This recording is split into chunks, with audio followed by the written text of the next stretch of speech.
Welcome back to the Analyst Architect and to a new episode of our Humanizing AI Strategy series. In the last episode, we explored the true meaning of human-centric AI, the why behind this entire series. Today, we take that next step into the who, because if AI is going to become part of how organizations think and operate, then competence isn't optional, it's the foundation. This episode is all about how every business professional, not just data experts or machine learning engineers, can build real AI literacy and confidence. Tiankai, thank you again for joining me today. Absolutely. It's great to be here. Ready to dive in? Absolutely. Let's do it. Well, in your book, you position competence as the first C, almost like the entry point into the entire humanizing AI journey. Why do you call competence the foundation, and what does that mean in practice? Yeah. So the reason why I think competence is really the foundation of it all is that before we can even know what is right and wrong, we have to know how things work, right? And that is really the core of what I think is competence. So when we think about competence in AI, it means actually we know how AI works. And related to that, we also know what are the opportunities, but also the limitations of AI. So what should we use it for and what should we not use it for? And it's easier said than done in that aspect though, right? Because it can be quite overwhelming to basically have it as a goal to understand everything about AI, especially in a field that's so quickly evolving. So what is the right amount to learn and what is actually the right way to deal with such a quickly changing field to be able to feel yourself as confident? I also actually in that chapter in the book address confidence as a topic of it, right? Because one is to be competent, the other one is to feel confident to actually do things and be able to know that this is right and wrong. And finding that balance between feeling competent and confident is really a tricky thing. And generative AI often is not really helping even with that, right? So to think that an AI bot often just says yes to everything like ChatGPT, and unless you ask it to specifically be critical about you, it can just say yes and confirm every single thing you say. And that is not really helping with the confidence in either way. So that's kind of, for me, the motivation why I want to start with competence. Yeah, that makes a lot of sense. And I like how you frame competence not as a technical skill. That's why maybe understanding how AI works, where it fits, how humans should engage with it. Like you mentioned, for example, ChatGPT example. But I would like to make this more concrete. Mm-hmm. You spoke about confidence, having AI literacy in your organization. We hear a lot AI literacy term nowadays, but people often don't know where the line is. Something they need to become machine learning engineers. Other thing, it's about using tools like ChatGPT and others. So from your perspective, what does AI literacy actually looks like? And why is it essential for every business professional today, not only the technical experts? Yeah. So for me, actually, AI literacy cannot be a one-size-fits-all definition for everyone, right? What I mean by that is that we need to tailor the needed and required AI knowledge to the different roles that we play in organizations. And instead of reinventing another framework word, I actually did some research and I really liked the framework by the AI literacy working group in Europe, which is a publicly funded kind of working group. And they define 4 different types of interactions with AI.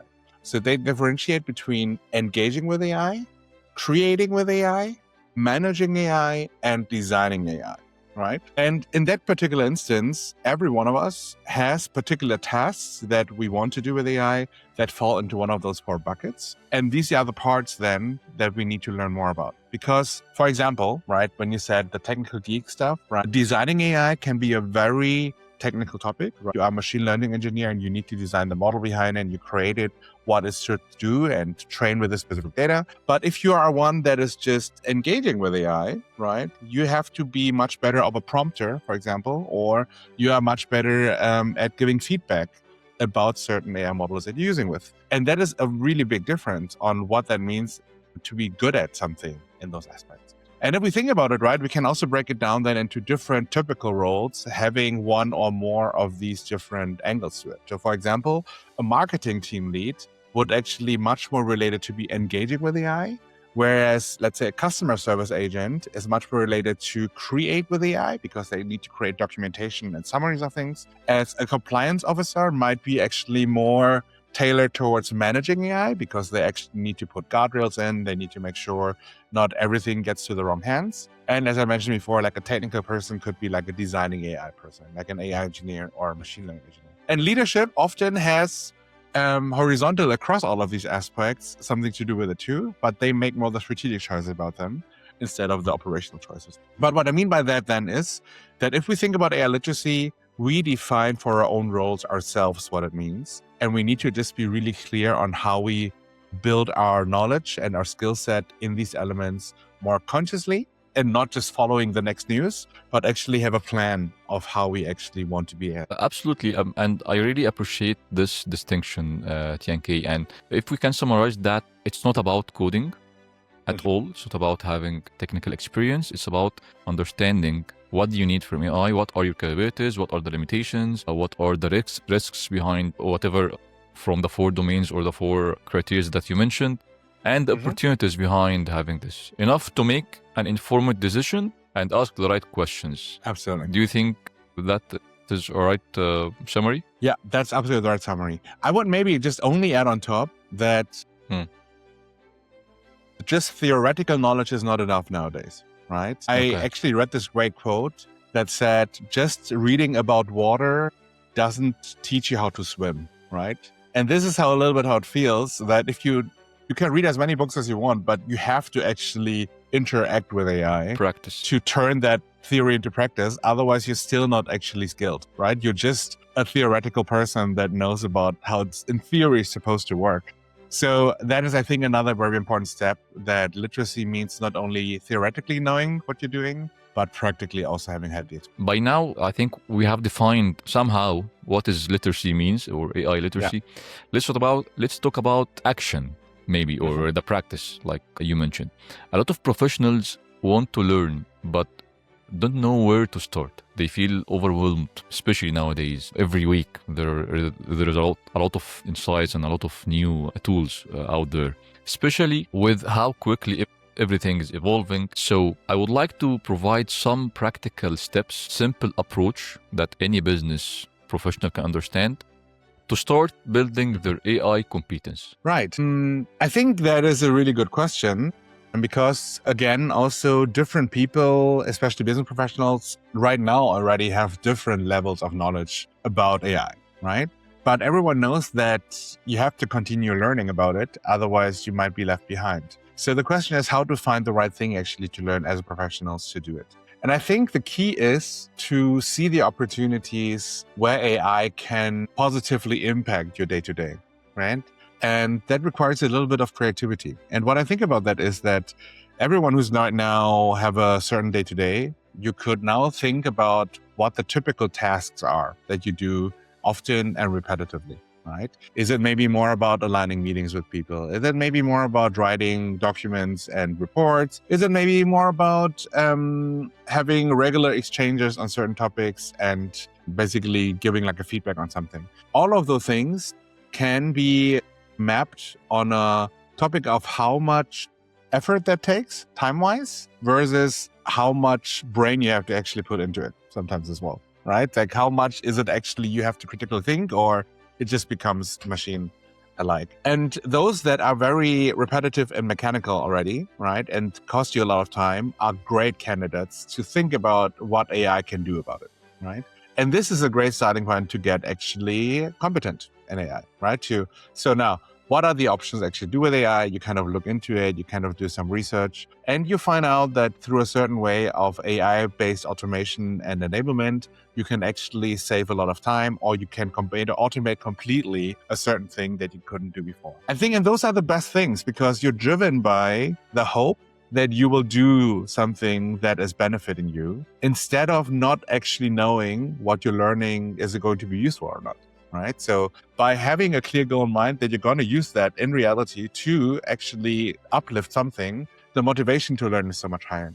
So I would actually think about that, right? So from all of everything you do, right, look for the opportunities to enable AI in it. and then dive deep into what makes it possible. And every time you do it again, the more you see the bigger picture of what is possible with AI, and you come up with those opportunities actually on your own. And that is actually a great way of balancing theoretical learning with practical application. So in a nutshell, it is not built in classrooms.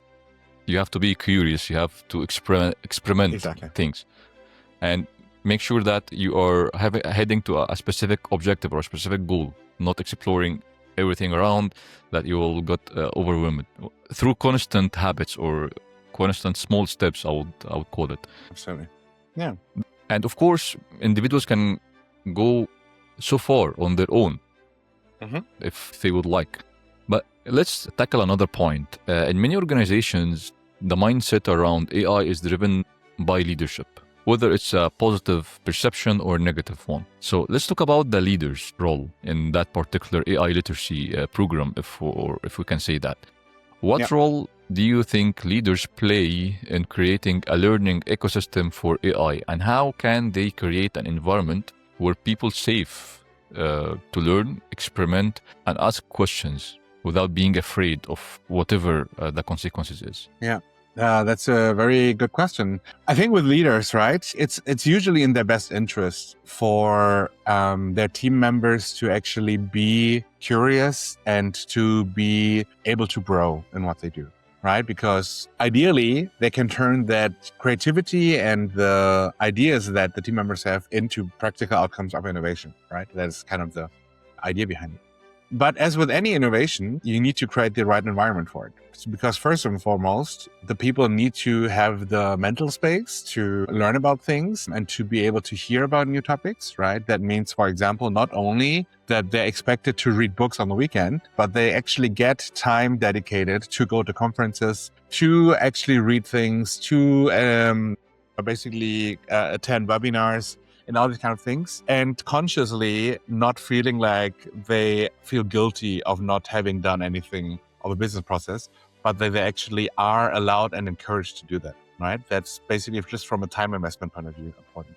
The other thing is then to give them guidance on how to learn. You could give them like a list, like a curriculum of what might be most important for the organization to learn about, and everyone can choose in what direction they want to dive deeper into. So they all have some ideas on how to actually learn something that's practical for the organization. Even better, right? If you want to do like an academy out of it and you want a peer-to-peer coaching program out of AI initiatives, even better. So basically bring people together to even encourage that learning. But the last point, and that's back to the previous two topics that we had, it's all about the practicality of it, right? To apply this actually in reality, what they learned. And that means to actually be able to experiment. And the biggest mistakes of not allowing to experiment is if you don't have a failure culture, right? Where failing with experiment is being punished and you're being, worst case, being frowned upon, that no one dares to do any mistakes anymore. And that stagnates everything, right? No one tries to dare to try anything new. So they just stop. So allowing mistakes and seeing mistakes or failures as a source for learning and for growth is so important with AI, because there's so many things we just have to still explore, right? We have to kind of make our way out there and see what works with AI and what doesn't. And that is, I think, another key. So basically, in summary, right, it's all about giving the right impulse and environment to learn, but then also the right environment for them to try it out in reality, to actually learn from it. So in short, normalizing the experiment, I would say, environment without having consequences to your experiment.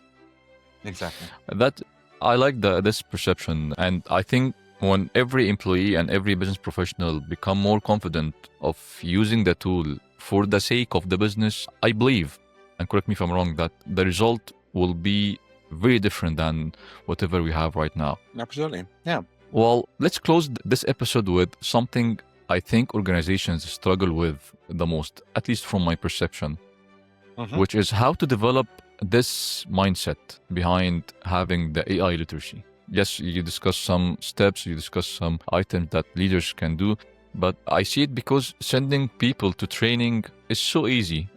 Changing how they think, how they collaborate, how they respond to uncertainty, especially, that's the real challenge from my perspective.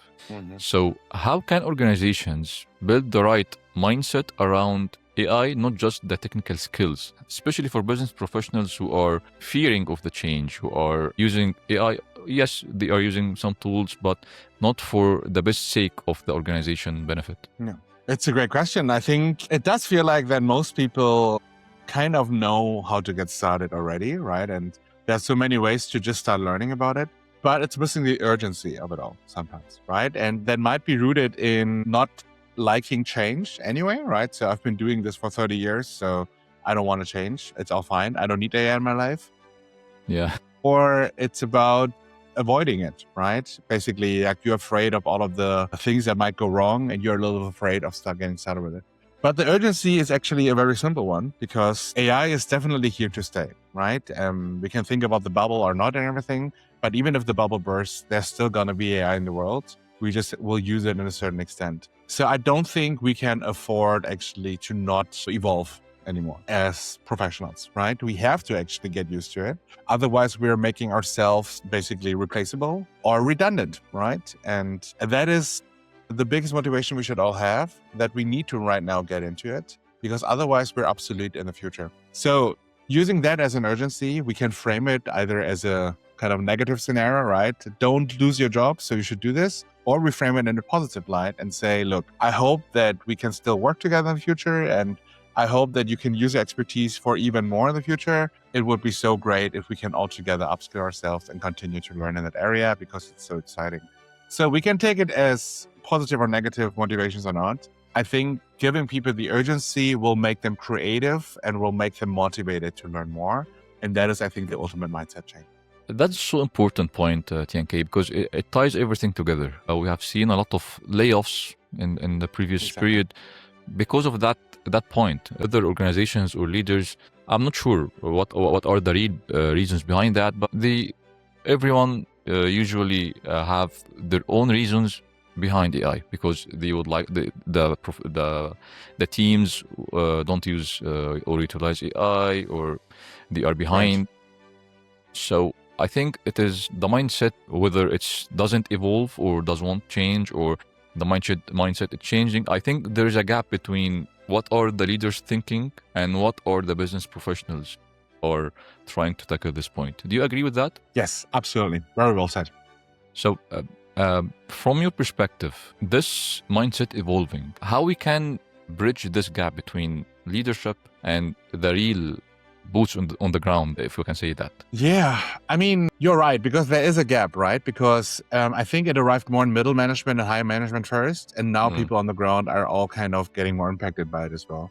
I think maybe just some more transparency about what AI is capable of doing now versus how it's able to generate things in the future, and what might motivate people to get on the same page, right? And for leaders and people on the ground to actually get behind a common goal. And one very practical thing, actually, and that I done on my own terms as well when I was a senior director at a big sports company, is I just basically was part of a learning group with my team members, right? So we together grouped up to learn about things. And in that case, I became a peer of them in that learning group and not actually their boss anymore, right?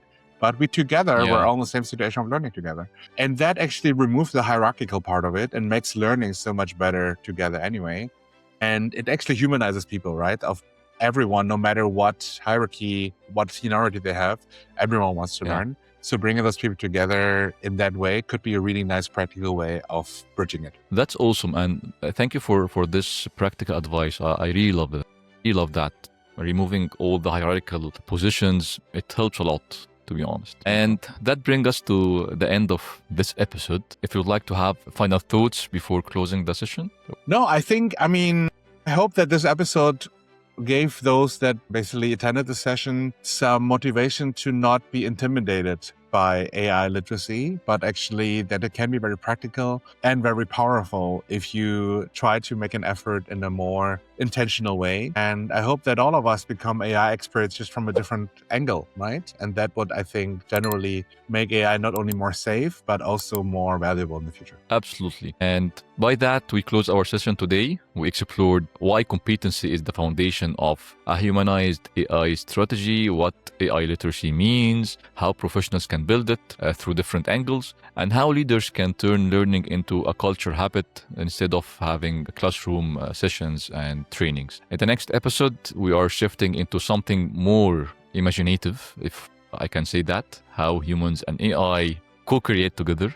We will discuss Tiankai perception about that and how creativity becomes a powerful force in the age of AI. Tiankai, thank you again for this deep dive and practical discussion. Thank you. Thank you, and see you all in the next episode.